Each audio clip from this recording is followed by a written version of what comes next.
All right. Anyway, Curtis is right. You're Jim Montgomery, and you got to start a goaltender on Saturday night. Who is it? I've told you from the beginning that I'm a Swayman guy. You know, I know Allmark has had a good season again, and there's no reason to second guess the coach going with Allmark. But I prefer Swayman's attitude. He's got a little bit of swagger. I saw Allmark being interviewed after the game, the last game of the season they lost, and it just didn't seem like it bothered him at all. It's just like it's kind of maybe it's a Swedish thing or something. But I like a guy with a little more fire, I guess is the right word, and I see that in Swayman, and I don't see it as much in Allmark. But I can't argue with a coach that says, look at the records. The records are almost identical.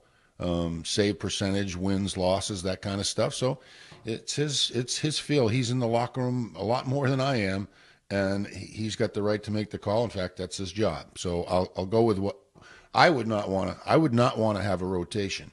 I'd like to have a second goaltender that I could call on if things went bad, but I don't. I'd rather just get with my guy. But that hasn't been the case for 2 full seasons. But he left the door open. That to me is wildly interesting. Is what happens, who starts Saturday, and then what happens in game 2. And it's a big decision when it comes to Jim Montgomery. He's left it open both ways. So we'll see what happens. Yes, Courtney. Well, I was just going to say, don't you think that Montgomery's kind of doomed if he does and doomed if he doesn't when it comes to the goalie situation, whether he chooses to go with a rotation or not? This is a guy who's kind of set up for failure unless they advance. You're right. Coaches are always going to take the heat after a loss, and after last season's great run and then the flop of a finish, and this season's great regular season run, there's a little more heat on him, and so the pressure is going to be on him to make the right decisions. But it seems to me, if you look back at last year, they went the whole season with a rotation. The playoffs arrive, and the rotation ceases, and they wind up losing in the 7th game, and neither goaltender looks good after that run because they were put in positions. Maybe Allmark was hurt a little bit. Swayman going into the 7th game under a lot of pressure, not having played in 10 or 12 days. So, yeah, the pressure's on the goaltender and the pressure's on the coach, but it's always been that way. And it's going to be interesting to see how another Toronto matchup really works itself out, because I think they've got some great offensive weapons, but they're vulnerable in the back end, although their goaltending has been better than in recent years. So it's not going to be an easy matchup for them. I mean, there's a lot of things to worry about from an offensive perspective from Toronto. What worries you most about them? Well, Austin Matthews, but Marner's right there too, and Nylander can score, and Tavares has still got some juice in the tank. So I think that the multiple offensive weapons are to be worried about. And let's face it, Boston has relied on their goaltenders to make big saves rather than a structured defense. It's been looser than it should be, and it's been that way all year long. Question for you on the Subaru of New England text line. Do you think they purposefully tanked the last couple of games so they get to start with the Leafs? No, I've been around the sport a long time. There's only been one team, and I wasn't with them. It was Pittsburgh that I think tanked it to get to Mario Lemieux, which was probably a wise decision. But I don't believe that I've been around a team ever that's purposefully tanked a game. And they may have not been interested. They may have been lackluster. They may have not been prepared. There may have been a lot of things, but I've never been around a team that has intentionally tanked a game. I mean, talked about it, looked at it and said, we better lose this one.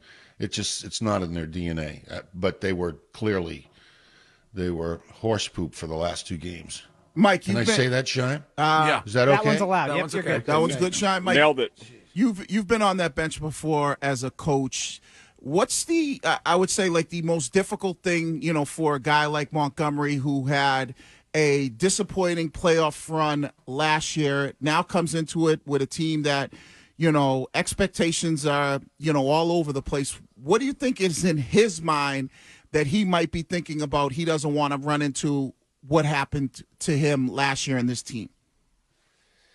I guess probably he's going to be thinking about the goaltending situation more than anything. I mean, everybody else is, and why wouldn't he be? And he hasn't positioned himself to pick a number one goaltender. So that's weighing heavily on his mind, and it's going to be weighing heavily on the goaltender's mind. I don't like it, but it's the way it is. But what he's got to be thinking about is, he can't be thinking about last year. He's got to be looking at this as, how do I deal with the strength of Toronto's team down the middle? That is their strength. They've got some quality quality centers, and they've patched it together with Zacha and Coyle, and that has to be a concern. So I guess it'd be goaltending, and how do I match up these guys down the middle? I have to put the right guy, Coyle, against whomever he thinks is right. I don't know if that's Matthews or if it's Tavares, but it's going to be a concern down the middle. Mike Milbury is our guest. We were talking yesterday, the day before, about the goal scoring struggle of Brad Marchand of late. Is there anything that you see there, or is Curtis loves the term puck luck? Is that just a puck luck thing when it comes to Marchand? I think it's a mid-30s thing.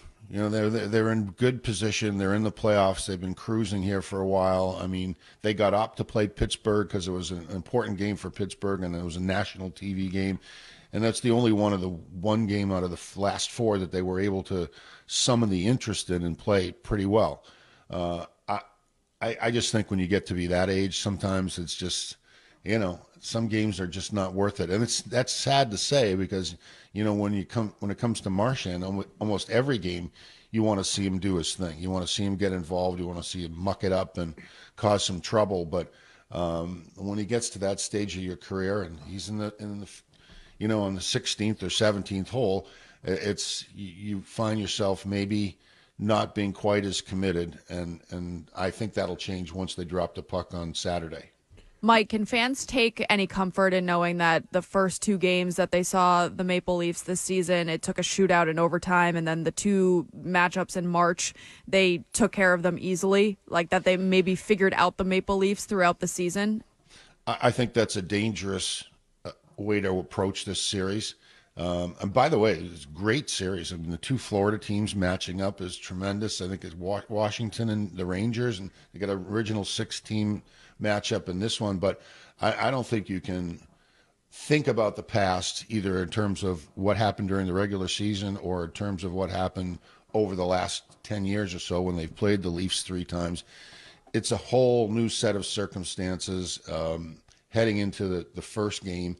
First game tone set is really what I'd be concerned about. Find out where their weaknesses are, attack their weaknesses, make sure you're on top of it going into the series, and make that first impression a lasting one and get them on their heels early.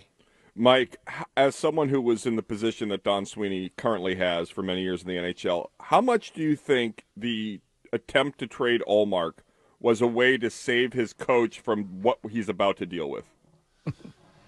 I don't think that it had anything to do with saving him. I think it probably had to do with patching a hole somewhere else and realizing that in all likelihood they're not going to be able to keep both goaltenders going forward, that Swayman is going to want to get the lion's share of the work and the lion's share of the dough, or so would Ullmark, although Ullmark might be happy just right where he is. But I think there was the realization that this was not going to work going forward for other reasons.